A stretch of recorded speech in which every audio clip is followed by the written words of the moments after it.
Right ఇక బంగాళాఖాతంలో వాయుగుండం కొనసాగుతూ వస్తోంది. అర్ధరాత్రి కళింగపట్టణం దగ్గర తీరం దాటే అవకాశం ఉందని వాతావరణ శాఖ వెల్లడించింది. దీంతో మరో 2 రోజుల పాటు ఏపీలో భారీ నుంచి అతి భారీ వర్షాలు కురుస్తాయని తెలిపింది. ఇక తీరం వెంబడి 45 నుంచి 65 కిలోమీటర్ల వేగంతో ఈదురుగాలులు వీస్తాయని విశాఖ తుఫాను హెచ్చరికల కేంద్రం అధికారి శ్రీనివాసరావు వెల్లడించారు.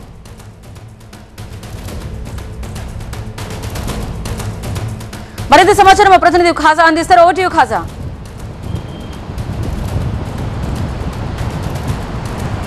బంగాళాఖాతంలో వాయుగుండం క్రమంగా బలపడుతుంది. ఇది తీరం వైపు దూసుకొస్తుంది. తాజా అప్డేట్ ప్రకారం విశాఖకు తూర్పు దిశగా 120 కిలోమీటర్ల దూరంలోను, అలాగే గోపాలపూర్కు 180 కిలోమీటర్ల దూరంలోను, అలాగే కళింగపట్నానికి 80 కిలోమీటర్ల దక్షిణ ఆగ్నేయంగా ఇది కేంద్రీకృతమైనట్టు తాజా బులెటిన్లో వాతావరణ శాఖ పేర్కొంది.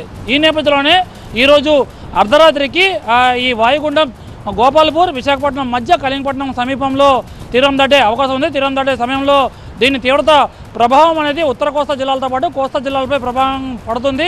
ప్రధానంగా ఉత్తర కోస్తాలోని శ్రీకాకుళం, విజయనగరం, విశాఖపట్నం, పార్వతీపురం, మన్యం, అల్లూరి సీతారామరాజు జిల్లాతో పాటు ఉభయ గోదావరి జిల్లాలతో పాటు దక్షిణ కోస్తాలోని గుంటూరు జిల్లా వరకు దీని ప్రభావం అత్యధికంగా ఉంటుంది. అయితే ఇప్పటికే వాతావరణ శాఖ పలు ప్రాంతాలకు, పలు జిల్లాలకు రెడ్ అలర్ట్ కూడా ప్రకటించింది. ప్రధానంగా ఉభయ గోదావరి జిల్లాలతో పాటు కృష్ణా, ప్రకాశం జిల్లాలకు వరద ముప్పు పొంచి ఉందని కూడా ఇప్పటికే అలర్ట్స్ జారీ చేసింది. దీంతోపాటు రెడ్ అలర్ట్స్ కొన్ని చోట్ల కొనసాగుతున్నాయి. ప్రధానంగా దక్షిణ కోస్తాలోని గుంటూరు, కృష్ణా, ఉభయ గోదావరి జిల్లాలకు రెడ్ అలర్ట్ అనేది కొనసాగుతుంది.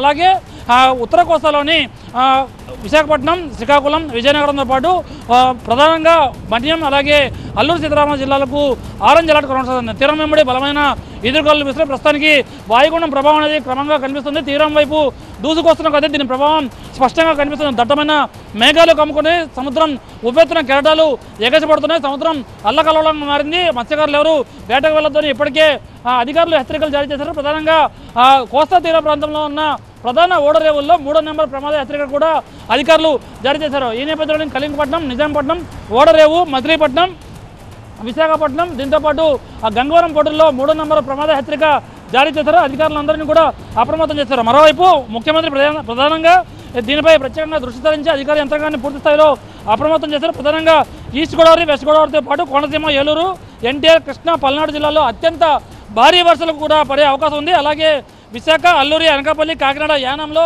అతి భారీ వర్షాలు కూడా పడే అవకాశం ఉందని వాతావరణ శాఖ చెబుతుంది. ఈ నేపథ్యంలోని అన్ని జిల్లాల, కోస్తా జిల్లాలో ప్రధానంగా లోటుతట్టు ప్రాంతాల ప్రజలను అధికారులు అప్రమత్తం చేశారు. ప్రధానంగా అధికారులంతా హెడ్ క్వార్టర్లకే పరిమితం అవ్వాలి, అవసరమైతే పునరావాస కేంద్రాలకి తరలించాలని అధికారులు సూచించిన నేపథ్యంలోని అధికారులంతా అప్రమత్తమయ్యారు. ఇదే నేపథ్యంలోని ఈ వాయుగుండం ఈరోజు అర్ధరాత్రికి కళింగపట్నం సమీపంలో ఇది తీరం దాటే అవకాశం ఉంది. తీరం దాటే సమయానికి ఇది మరింత దీని ఉధృత పెరిగే అవకాశం ఉంది. గాలుల తీవ్రత మరింత పెరిగే అవకాశం ఉంది. వర్షపాతం కూడా పెరిగే అవకాశం ఉంది. ఇప్పటికే కృష్ణా జిల్లాలో ప్రధానంగా 18 సెంటీమీటర్ల వర్షపాతం నమోదైందంటే ఏ స్థాయిలో దీని ప్రభావం ఉందో అర్థం చేసుకుంటూ రేపు ఈ రోజు అర్ధరాత్రికి తీరం దాటిన తర్వాత దీని ప్రభావం ఇంకా కొన్ని జిల్లాల్లో ఉండబోతోంది.